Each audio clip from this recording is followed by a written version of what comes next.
नमस्कार, आपका स्वागत है। और आज हम महत्वपूर्ण विषय पर बात करेंगे कि एक तरफ से जो देश विरोधी ताकतें हैं वो अब सच दिखाने से कैसे डर गए हैं, क्योंकि उनकी पोल खोली जा रही है।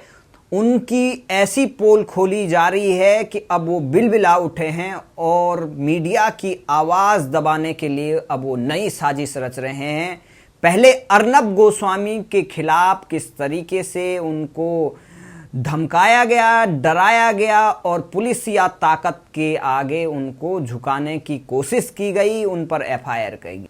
अब दूसरा मामला आता है केरल के कम्युनिस्टों के इधर से, कि जहां तो वैसे पहले ही कम्युनिस्ट तो लोकतंत्र विरोधी होते हैं, अब वो साबित भी हो गए हैं कि वो सचमुच में लोकतंत्र विरोधी हैं। और वहां पर अब नई एफआईआर लॉन्च कर दी गई है सुधीर चौधरी के खिलाफ। और सुधीर चौधरी के खिलाफ जो एफआईआर की गई वो उन्होंने जिहाद के बारे में बताया था और किस तरीके से जमीन जिहाद किया गया था उसके बारे में पोल खोली थी, और जो एक सच भी है। और उस सच से डर गए हैं और कुछ लोग और इसके खिलाफ एफआईआर कर दी। इसी मुद्दे पर हम आगे बातचीत करेंगे। हमारे साथ हैं देश के जाने माने डॉक्टर पवन त्यागी जी, जो संघ विचारक हैं, वो तमाम मुद्दों पर अपनी राय रखते हैं, समाज सेवी हैं और हमेशा देश की बात को आगे रखते हैं और उनसे हम जानेंगे। आपका स्वागत है।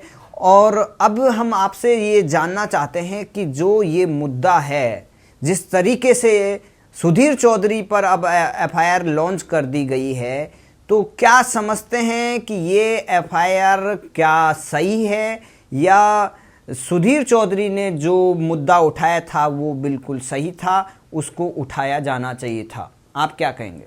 देखिए, ये बिल्कुल गलत है और ये साफ दिख रहा है कि ये मीडिया को दबाने की एक कोशिश है और मीडिया को डराने की एक कोशिश है ताकि मीडिया सच ना दिखाए। ये कहाँ से सुधीर चौधरी ने दिखाया? आप देखिए, पत्रकार अगर कोई मुद्दे को हाईलाइट करते हैं, किसी पे न्यूज़ बनाते हैं, अगर वो तथ्यहीन है, झूठ है, तब तो वो अपराध की श्रेणी में आती है। लेकिन सुधीर चौधरी ने जो दिखाया वो जम्मू एंड कश्मीर के राज्यपाल सतपाल मलिक जी की कंप्लेंट के बाद दिखाया।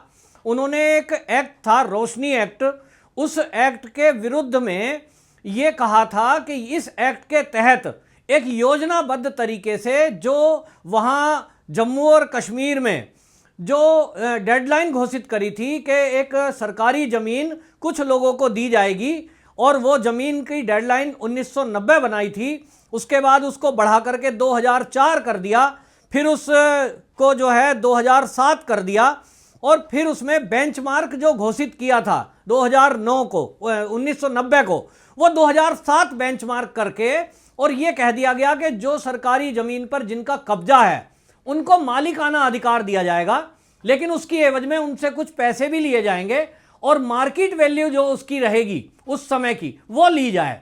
लेकिन यहीं एक घोटाला हुआ, क्योंकि वो जो था उसको योजना जो सरकार ने बनाई थी कि हमें सरकार को पैसा चाहिए जिसको बिजली और पानी की योजनाओं में लगाया जाएगा, लगभग 25,000 करोड़ रुपया इकट्ठा करने का लक्ष्य रखकर ये जमीन जो थी, ये 20 लाख कैनाल जमीन थी जिसको जम्मू और कश्मीर के लोगों को बांटना था। कुछ लोगों ने 1990 से उस पर कब्जा किया हुआ था। उसके बाद जब ये हुआ कि ये जमीन का मालिकाना हक मिलता है, उसके बाद जो साजिश हुई, उस साजिश के तहत जम्मू और कश्मीर के बहुत सारे जो मुस्लिम वर्ग के लोग हैं स्पेशली, वो वहाँ जमीनों में आकर कब्जा करने लगे और इसलिए डेडलाइन सरकार बढ़ाती गई। और ये जो एक्ट था फारूक अब्दुल्ला ने बनाया था, ये 2000 एक्ट में, Jammu Kashmir state land act 2001, तो ये एक्ट में क्या कर दिया, उसको टाइम आगे बढ़ा दिया। अब जब लोगों को पता लग रहा है कि जम्मू में फला फला सरकारी जमीन आपको मालिकाना हक मिल जाएगा और जमीन बड़ी प्राइम लोकेशन पे भी थी, तो वहां बाहर के लोग कब्जा करने के लिए जब आने लगे तो प्लानिंग करके स्पेशली उसमें यह तय हुआ कि भाई कितने लोगों को करना है, तो उसमें लगभग 25,000 मुस्लिम लोगों को बसाया गया और उसमें केवल 5,000 जो थे वो हिंदुओं को वो जमीन दी।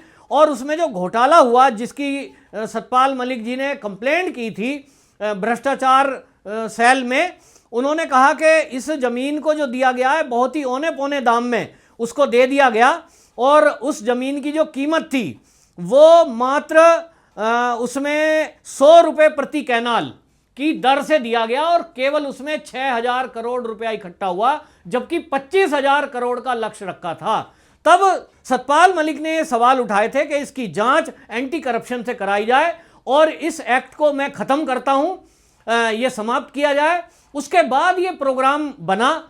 ये एक मीडिया में सभी मीडिया चैनल को दिखाना चाहिए था, लेकिन इसकी आवाज उठाने के लिए सुधीर चौधरी ने हिम्मत दिखाई और उन्होंने जब ये इसकी जांच की तो पाया कि इस तरह तो भारत के कई हिस्सों में इस तरह का काम हुआ है। तो उन्होंने कहा कि ये जमीन जिहाद है, एक सोची साची राजनीति के तहत, ये साजिश के तहत यहां लोगों को बसाया गया और सरकारी जमीन हड़पने का एक षड्यंत्र रचा गया जिसकी जांच होनी चाहिए।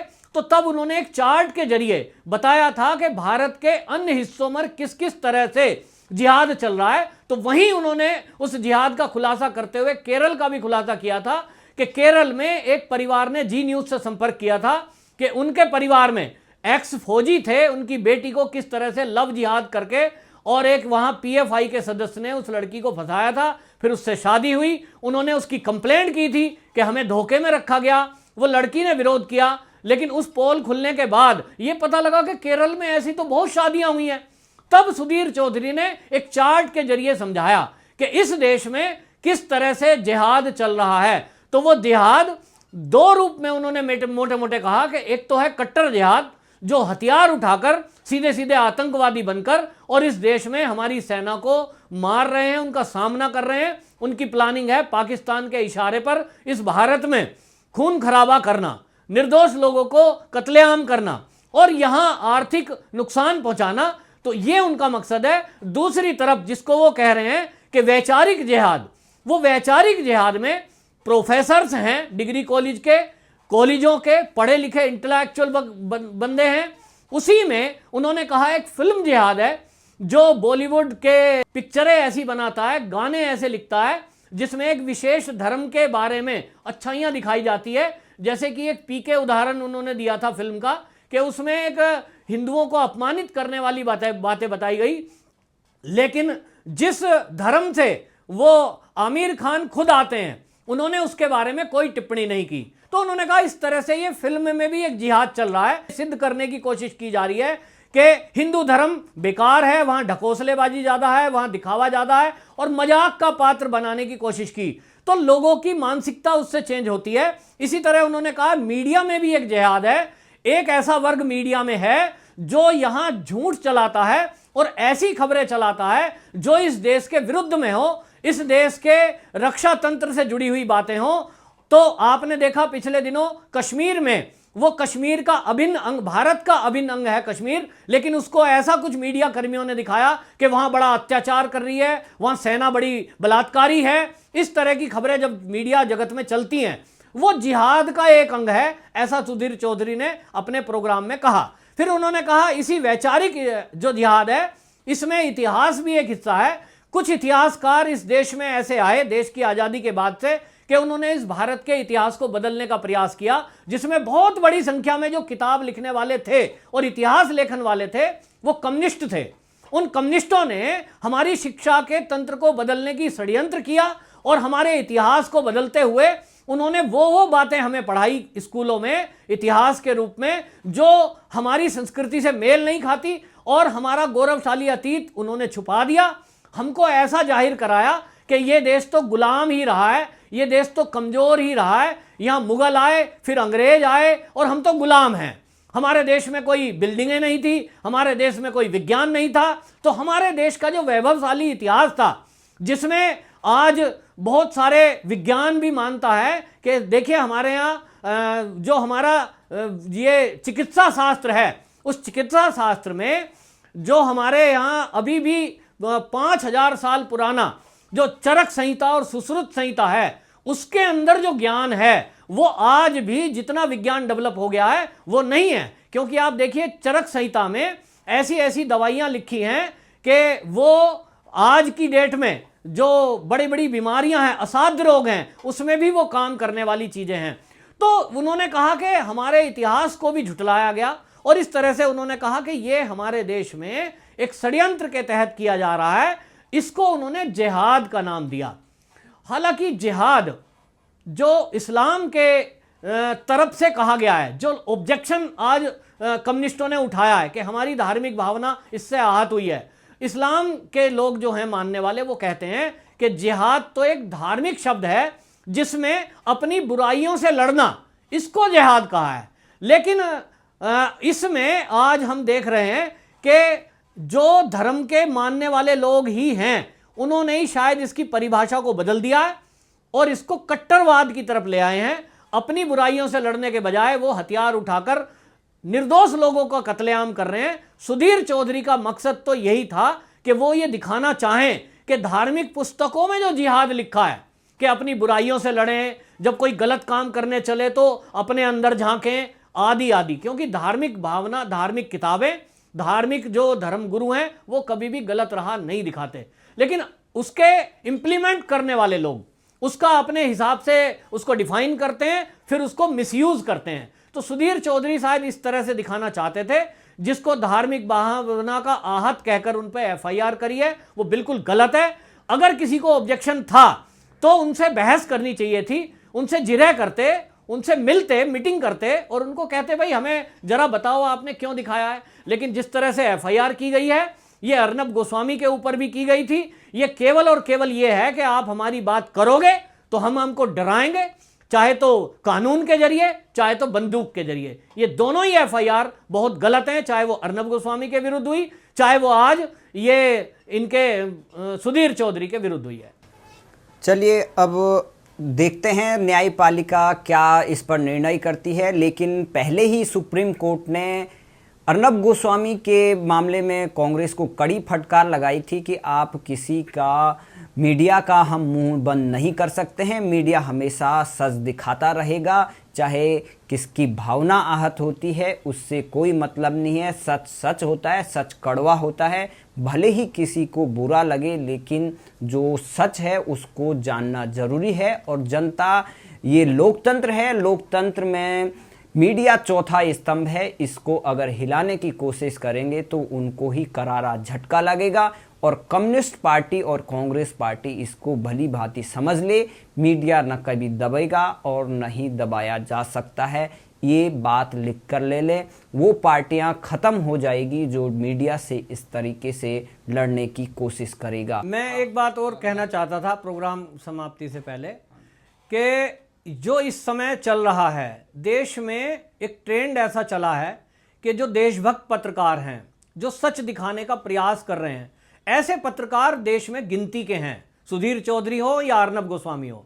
लेकिन देखने में यह आ रहा है कि चाहे वो राजनीतिक दल हो, चाहे वो देश के लोग हों और चाहे मीडिया जगत के लोग हों, ये बहुत जरूरी है। आपके चैनल पे मैं यदा कदा इसको देखता हूं कि आपका चैनल हमेशा देशभक्ति की बातें करता है, लेकिन यह संख्या बहुत ही कम है। जबकि देश विरोधी जो मीडिया है, जो बिकाऊ मीडिया है, जो चापलूस चाटुकार हैं, वो शायद ज्यादा हावी हैं। तो मैं आपके चैनल के माध्यम से एक देश के पत्रकारों को आह्वान करना चाहता हूं कि इस घड़ी में आप सुधीर चौधरी और अर्नब गोस्वामी के साथ खड़े होइए, और अर्नब गोस्वामी और सुधीर चौधरी को कहना चाहता हूं कि आप एक दूसरे के साथ खड़े होइए। नहीं तो ये इस देश का इतिहास है कि यहां फूट डालकर राज करने की नीति रही है। हमारा देश गुलाम इसलिए रहा कि हम इकट्ठे नहीं हुए। तो यह समय है मीडिया जगत के लिए भी कि उठकर एकजुट होकर यह आवाज को उठाएं और देश के लोग भी इन देशभक्त पत्रकारों के साथ खड़े हों, पुरजोर इसका विरोध करें, ताकि राजनीतिक लोगों को भी समझ में आए कि उन्होंने जो ये साजिश की है मीडिया का मुंह बंद करने की, ये अब चलने वाला इस देश में नहीं है। और मेरा आग्रह है न्यायपालिका भी इसमें शीघ्र ऐसा कुछ निर्णय करे कि जो पत्रकार हैं वो भयभीत ना हो और सच को दिखाने में वो प्रमुखता से आगे आएं।